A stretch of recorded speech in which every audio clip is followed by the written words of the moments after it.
We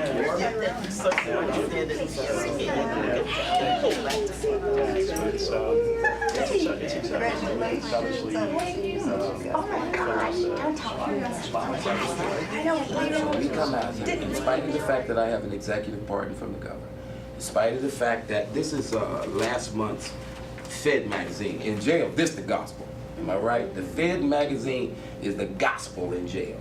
You understand? When they pick up last month's Fed magazine, they're going to see the Furtado brothers, myself, at the White House. They're going to say, oh, this ex-convict joker is at the White House. Now, that's going to give me credibility with inmate populations. It's not going to give me access to the decision makers and those who should respect. And then they're going to go out looking for solutions, and they're going to talk to everybody in my state except me. But if they go to Gander Hill, the young guys, those guys who won't listen, they're going to say, where's Pastor D? Because they sleep in the cell I slept in.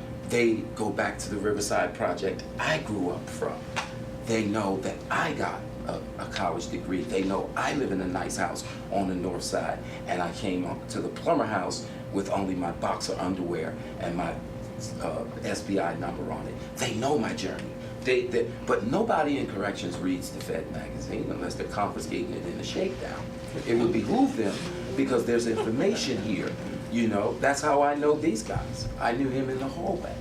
I've never met him, but we know about each other. So what he said is very true. Drop us in any state in the union and blindfold us. Take the blindfold off and say survive. And there is a group. This brother, I've not seen him, but I'm sure he knows me. I'm sure he does. That's not arrogance. That's the work that's been put in on the street. And I came home December 12th, 1996. So between December 12th and 1996, after 15 and a half years in our system, you understand. So what I'm saying is the way home, I was one of the first clients. Every time I hear way home, I grin. Because I remember distinctly being in Georgetown in Madison, and Stan Taylor was warden. He said, Derek, we want you to try this way home. I said, is it way home? Is it way home? Go home. And he told me they were going to let us go outside of the prison to this shack, essentially. And it was these little white lady hippies. Like, they didn't have no shoes on. No, man, they was talking the peace stuff and, you know, all this type stuff. And I was like, oh, man, we gonna run this. You know, 'cause that's your first thought. We gonna manipulate this, like he said. We went to way home. We could have escaped. I had 39 years then. Others in the group, Johnny B. Johnson and others, had life. We sat in this circle in the way home. When I hear him speak and her speak of restorative, I think of way home, because that was my first contact with the concept you're talking about. And I guess I'm suggesting that it's been around for years. There have always been nice barefoot white people who come in and care about what happens. No, you want to share concepts of decency and neighborliness. There have always been key programs and segregated communities within the prison. We're the new era of it. But if at some point government and officials like yourself don't recognize that you have this resource, and as he said, utilize us not just in a model kind of way, but in an informational kind of way, then what we call reentry will never be. Because I'm the one who told Eric Holder about the 38 barriers, because they were missing it in terms of what reentry is. The very first program I ran, and I'll end on this, was under the organization Drew is now director of. They said they wanted all of the churches to come together, and for each church to have a mentor for an inmate coming out of prison. They said, we need the most troublemaking inmate we can find. That's how they found me. And we need somebody that irritates people, so they came and got me, Crest, and they said, we're gonna give you this monitor, this organization called the Criminal Justice Council. They took a burn grant and $40,000. Listen, they took $40,000. Now imagine the trust. They called me a director. And they said, write what you're thinking and what's going to get these other inmates to buy in. They gave me a nerve-wracking little monitor named Valerie Tickle. Oh, she's here. I mean, nerve-wracking. She told me I was going to go to prison if the money was all this stuff. Now, I've been in jail all this time, but no, she educated me as to how to manage a grant out of the Bing, man, out of the joint. And what I didn't realize it then, but what they were doing was preparing me to pastor a church, preparing me to do some other things, because her monitoring of that grant and her insistence on lawfulness and the trust of the Criminal Justice Council, that doesn't exist anymore. I don't know why it existed then, but it doesn't exist anymore to my knowledge. I keep hearing these things. I'm a part of the Way Home program. Miss Del Mastro, heaven sent.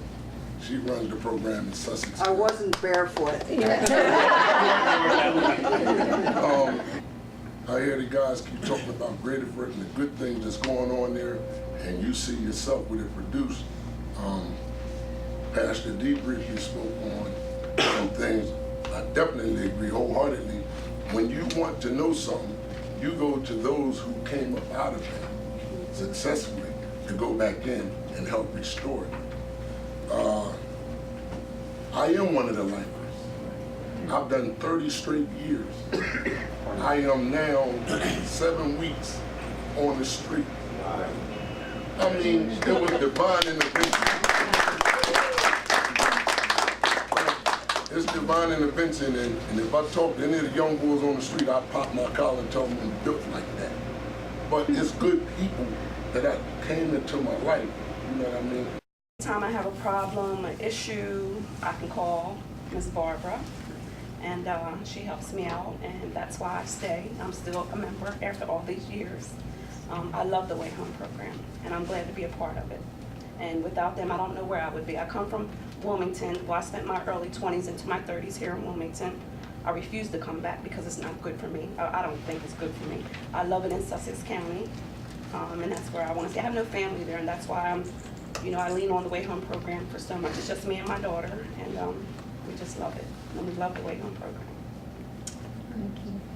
She's also a graduate of... Oh, yes. I did a little bit of time in the village. I also did the CREST program 3 times until I got it the last time, when I was put in Sussex County. And I decided to stay because I needed change. Get out of jail, you are emotionally disabled. How do you start to open up and flourish? You cannot do it alone.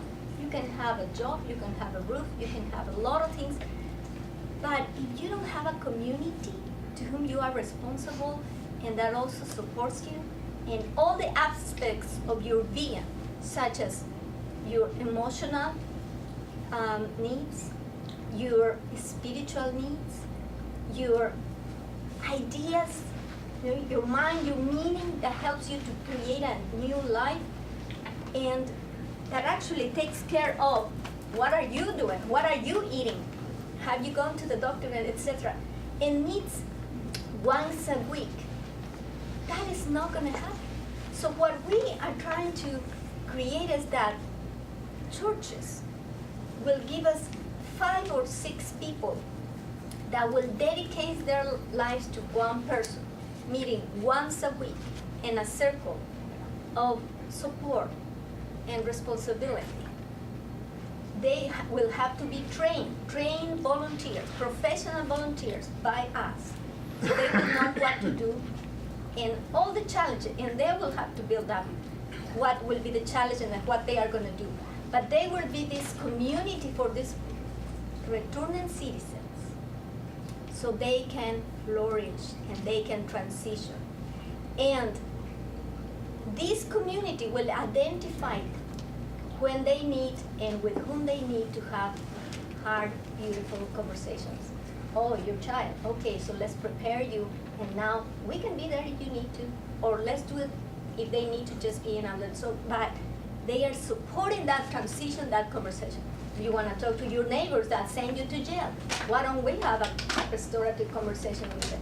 And in that way, We are building the capacity for them to keep open up to the world in a way that they are not just jumped there, that they are being prepared and supported. Prepared and supported.